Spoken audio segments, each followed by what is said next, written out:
Galera, estamos aqui no Centro de Convenções, acabamos de ministrar no Congresso de Adoração das Igrejas Batistas Independentes, uma bênção, e vamos agora aqui dar uma banda aqui no Centro de Convenções. Aí, estamos aqui no Centro de Convenções, daí um Júlio. Tem ninguém lá não, Júlio, do outro lado. Tá lotado, hein? Se der um giro. Vamos pro elevador pro lado. A ausência do Levinho é porque ele desmontou tudo e ainda teria algumas outras músicas pra tocar, então ele tá remontando, tá vendo? Tá pagando o preço. Galego, você tira pela cor do cabelo. Tirando a pastora, né? Calma Porque aí, então de galego não. a alma dela é negra. A alma é...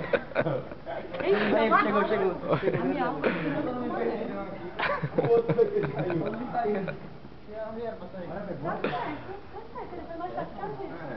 foi mais chique.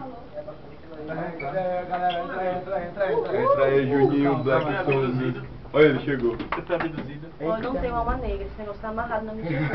A minha alma é branca como a neve. Alma negra na raça.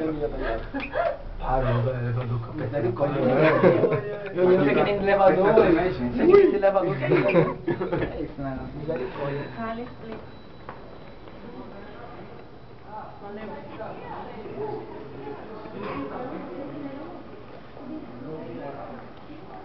Já foi? Já foi? Vamos ali ver, bora ver. Vamos ver o evento ali? Bora. Então vamos mostrar isso pra galera do YouTube. Mostrar pra galera do YouTube, né?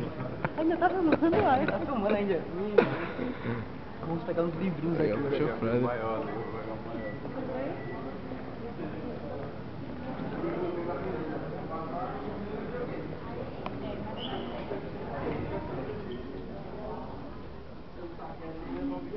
Determinou que através de Deus invadidos, todas as famílias da terra, e é do nosso conhecimento também que Isaac era e é o filho da promessa.